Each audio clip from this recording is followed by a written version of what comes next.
ఓం గం గణపతయే నమః. ఓం శ్రీ గురుభ్యో నమః. ఓం శ్రీ మాత్రే నమః. ఓం శ్రీ సరస్వత్యే నమో నమః. ఇప్పుడు మనం పరాభవనామ సంవత్సరం, శ్రీ పరాభవనామ సంవత్సరం గురించి తెలుసుకోబోతున్నాము.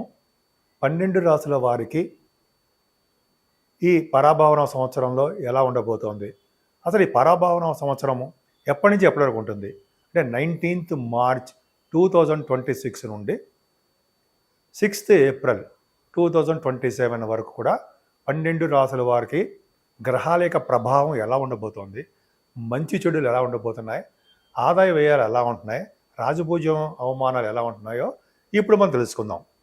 కుంభరాశి వారికి మిశ్రమ ఫలితాలు ఉన్నాయండి, కానీ భయపడాల్సిన అవసరం ఏం లేదు.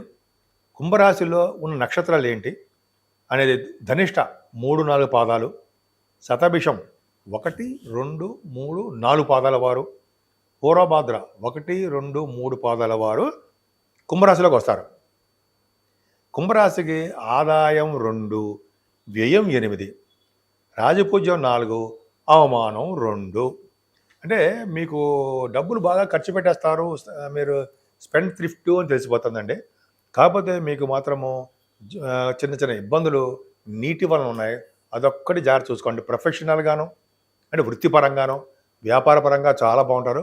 ముఖ్యంగా రియల్ ఎస్టేట్ రంగ వ్యాపారాలకి అద్భుతంగా రాణించడము, తీర్థయాత్ర చేయడము, ముందర యమునా నది పుష్కర స్నానం కూడా చేసి తీరుతారు. కర్కాటక రాశిలో గురుకేతులు ఉన్నారు కదా, నీరు అంటే. అంతేకాకుండా శనీశ్వరుడు కూడా బాగున్నాడు. అందుకనే శని కుజులు మీనరాశిలో ఉండడం వలన నీటి వలన ప్రమాదం పొంచి ఉన్నది అని మాత్రం మర్చిపోకండి కుంభరాశి వారికి. సో ఏదేమైనా గురుడు కాపాడుతాడండి. ముఖం మీద దెబ్బలు తగలడానికి, కొంచెం గాయం అవ్వడానికి, కొంచెం చిన్న చిన్న ఇబ్బంది కలగడానికి ఎక్కడైనా ఫోర్ హెడ్ మీద కానీ కొద్దిగా హెల్మెట్ పెట్టుకోండి.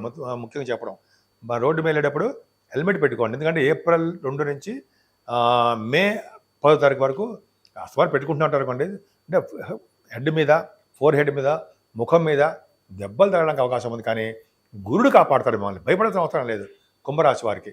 ఏదేమైనా మీరు మీ యొక్క మీ జాగ్రత్త అంటే మీ యొక్క ఆరోగ్యం మీరు జాగ్రత్త చూసుకోండి. 12వ భావంలో ఉన్న రాహు రావడం వలన మీరు అమ్మవారిని పూజించాల్సిందే. కుంభరాశి వారు పూజించాల్సిన దేవుడు ఎవరయ్యా అంటే డిసెంబర్ నుంచి అమ్మవారికి కుంకుమ పూజ, ఆవిడికి చూస్తారా చేస్తుంటాం. అమావాస్యకి పౌర్ణమికి చేస్తూ ఉంటాం హోమాలు. ఆ హోమాలు చేయించుకోవడము, చండీ హోమం ఉంటాం కదా, చేయించుకోవడం వల్ల, అమ్మవారు నిరంతరం పూజించడం వల్ల, ధూమ్ దుర్గాయ నమః, ధూమ్ దుర్గాయ నమః, ధూమ్ దుర్గాయ నమః అని పూజించడం వల్ల రాహు వలన వచ్చే దోషాలు పరిహారం అవుతాయి. 12వ భావంలో రాహు మంచివాడుగా కాదు, కానీ గురుదృష్టి కూడా ఉంది కాబట్టి ఈ 12వ భావం యొక్క చెడు ఫలితాలు తగ్గుముఖం పడడానికి అవకాశం ఎక్కువ ఉంది. సుబ్రహ్మణ్యుడిని, శనీశ్వరుణ్ణి, వెంకటేశ్వర స్వామిని, శివుడిని ఆరాధించడం మర్చిపోకూడదు. కాబట్టి ఏంటంటే 12th హౌస్ లాడు శనీశ్వరుడు ద్వితీయ భావంలో ఉన్నాడు. అది ఒక విధానం ఏంటంటే ఫారిన్ కంట్రీస్ వెళ్ళడము. అసలు ద్వితీయ భావంలో కుజుడితో కలిసినటువంటి శనీశ్వరుడు ఉన్నాడు. గ్రహయుద్ధం జరుగుతూ ఉంటుంది మీకు. 3వ ఇంటి వాడు 10వ ఇంటి వాడు, 10వ ఇంటి వాడు జరుగుతా కుజుడు కలిసి ఉండడం వల్ల ద్వితీయ భావంలో పొజిషన్లు తప్పు. గ్రహయుద్ధం జరుగుతుంది కాబట్టి ముఖం మీద దెబ్బలు తగలడము, కొంతమందికి ముఖానికి ఆపరేషన్ జరగడము, ముఖానికి సంబంధించినటువంటి తలకి గాయం అవ్వడము, ఇలాగా చిన్న చిన్న ప్రమాదాలు ఉంటాయి. కొంచెం జాగ్రత్తగా ఉండండి కుంభరాశి వారు. నీటి వల్ల ప్రమాదం, అగ్ని వల్ల ప్రమాదం. చూడండి, కొంతమంది గ్యాస్ వస్తుంటుంది సరే, బావుల్లోంచి గ్యాస్ చూస్తుంటారు, రాజమండ్రి అది చూస్తుంటాం కదా, అటువంటి గ్యాస్ ప్రమాదాలు రావడానికి అవకాశాలు ఉన్నాయి. మనకే జరగవు. ఈ కుంభరాశి వాళ్ళకి చెప్తున్నాను అనమాట.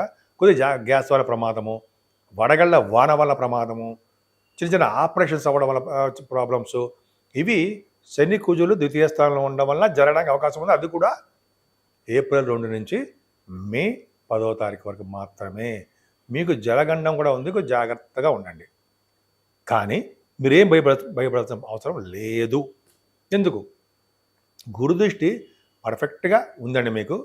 గురుదృష్టి ఉండడం వల్ల అంటే ఏంటి, మీకు కర్కాటక రాశిలో ఉన్నటువంటి గురుడు ఆయన మీకు చూస్తున్నాడు, మిమ్మల్ని ఈ రాశిని చూస్తున్నాడు కాబట్టి 9th దృష్టితో చూస్తున్నాడు కాబట్టి ద్వితీయ భావంలో ఉన్నటువంటి యాక్సిడెంట్స్ కానీ, ముఖం మీద దెబ్బలు కానీ అవన్నీ జరగడానికి అవకాశాలు తగ్గుముఖం పడతాయి.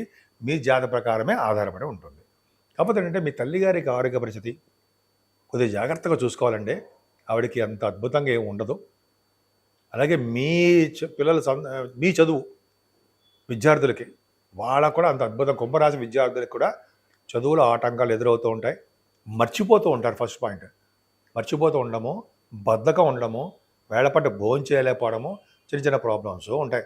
మీరు కూడా భూములు కానీ, గృహాలు కానీ, వాహనాలు కానీ కొనుక్కోవడంలో కొంచెం జాగ్రత్తగా ఉంటే సరిపోతుంది. ఏదైనా సంతానం విషయంలో ఇబ్బంది పడరు. సంతానం మీకు ఎసెట్, అంటే మిమ్మల్ని బాగా చూసుకుంటారు. అంతేకాకుండా అంటే మీ జాతక ప్రకారం ఆధారపడి ఉంటుంది.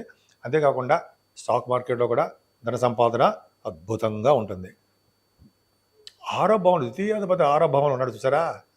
గురుడు ఎగ్జాల్టేషన్లో కేతువుతో కలిసినటువంటి గురుడు ఆరో భావంలో సూపర్గా ఉన్నాడు. అంటే జూన్ నుంచి గురుడు ఉంటాడు, డిసెంబర్ నుంచి ఆరో భావంలో కేతు వస్తాడు. ఎక్స్ట్రాడినరీ.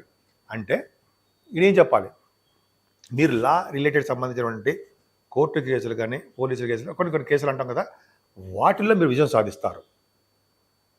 ఆరో భావం ఫర్ సక్సెస్. కరెక్ట్.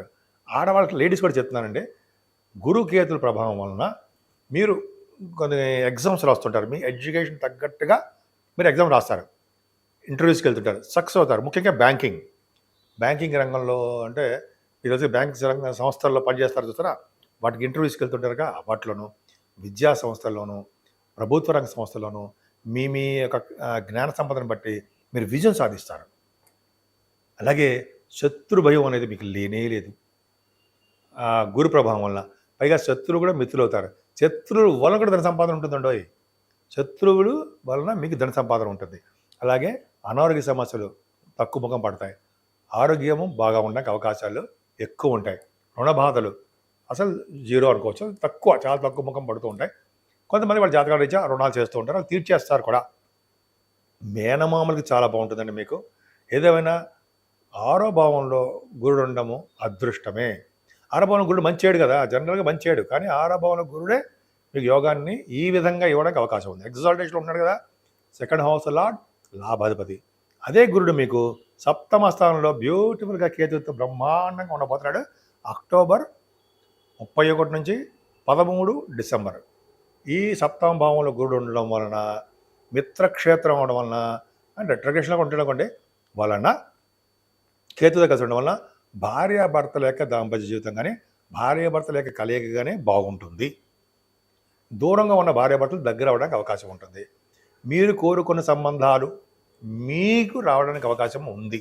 కోరుకున్న సంబంధాలు అంటే ఇంతకుముందు దూరం అయిపోవడము, జాతకాల కలయిక లేకపోవడము, కుదరకపోవడము ఉంటాయి కదా, అవి అవకాశాలు తక్కువగా ఉండేవి. ఇప్పుడు కలుస్తారు, బ్రహ్మాండంగా ఉందన్నది సందేహమే లేదు.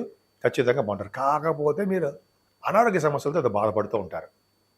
దగ్గో, కాళ్ళు నొప్పులో, మోకాళ్ళ నొప్పులో, ఏదో చిన్న చిన్న ప్రాబ్లమ్స్ తోటి మీరు ఇబ్బంది పడుతూ ఉంటారు. శనీశ్వరుడు ఇబ్బంది పడతాడు తప్ప ప్రాణం తీయడు.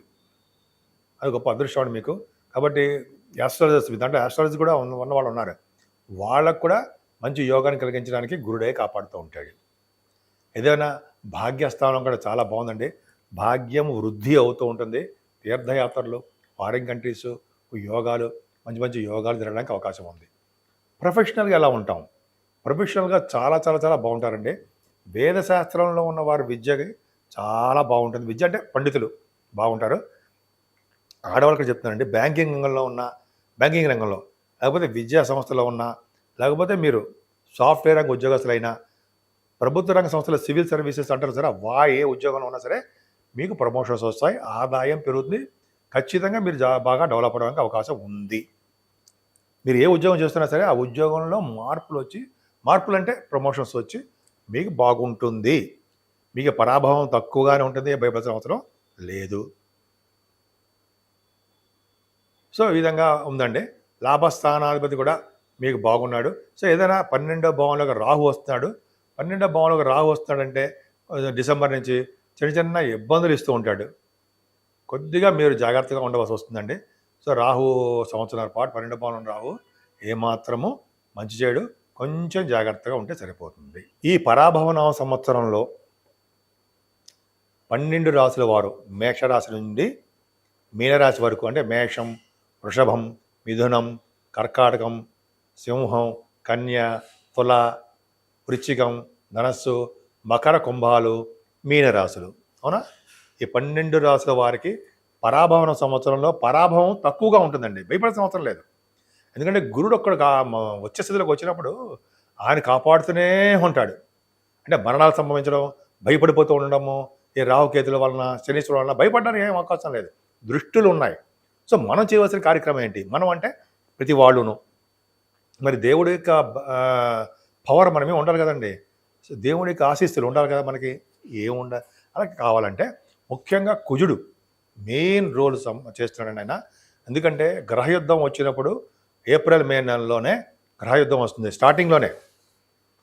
సో దానివల్ల మనం కుజుడిని తృప్తిపరచాలి. అంటే సుబ్రహ్మణ్య స్వామి పూజలు, సుబ్రహ్మణ్య స్వామి వారికి అష్టోత్తరాలు, పాలతో అభిషేకాలు, ఆయన విభూత పూజలు చేయడాలు, ఇవన్నీ సుబ్రహ్మణ్య స్వామికి ఎంత మ్యాక్సిమం ఉంటే అంత బాగా చేయాల్సిందండి. ఆయన చేయడం వలన వివాహాలు అవుతాయి, సంతానం కలుగుతారు, ఉద్యోగ ప్రాప్తి కలుగుతుంది, అన్ని విధాలను శత్రువుల మీద విజయం కలుగుతుంది, కోర్టు కేసులు గెలుస్తాం, అనేక రకాలుగా ఆయన విజయమే ప్రసాదిస్తాడు.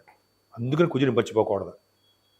శనీశ్వరుడు అసలు పట్టుకున్నాడంటే మనకు వదలదు కదా. ఆ స్వామివారిని మన మీద బాగుండాలంటే, కరుణ ఉండాలంటే తిరునల్లారు మనం వెళ్ళాం. అక్కడికి వెళ్ళండి, మనం అంటే నేను అనుకుందాం, అక్కడ వెళ్ళడానికి పూజలు చేయించుకోవడం మరి మంచిది. లేదా మన ఊళ్ళోనే అంటే మందపల్లి అంటే మనకి ఇష్టమైన ఒక చోట శనీశ్వరుడికి 7 శనివారాలు తైలాభిషేకం చేయించుకోవడం ఉత్తమోత్తమం. అసలు అన్నిటికన్నా మంచిది ఆంజనేయ స్వామి వారిని పూజించడమే. ఆంజనేయ స్వామి వారికి ఆయన సింధూరం అంటారు, గంధ సింధూరం శనివారం పూట ఎవరు రాయిస్తారో వాళ్ళ జోలికి వెళ్ళను అని చెప్పి శనీశ్వరుడు ఆంజనేయ స్వామి వారికి చెప్పారు. విన్నాం. శనీశ్వరుడు చేయాలి, దీపారాధన చేసుకోవాలి ఆంజనేయ స్వామి వారి దగ్గర.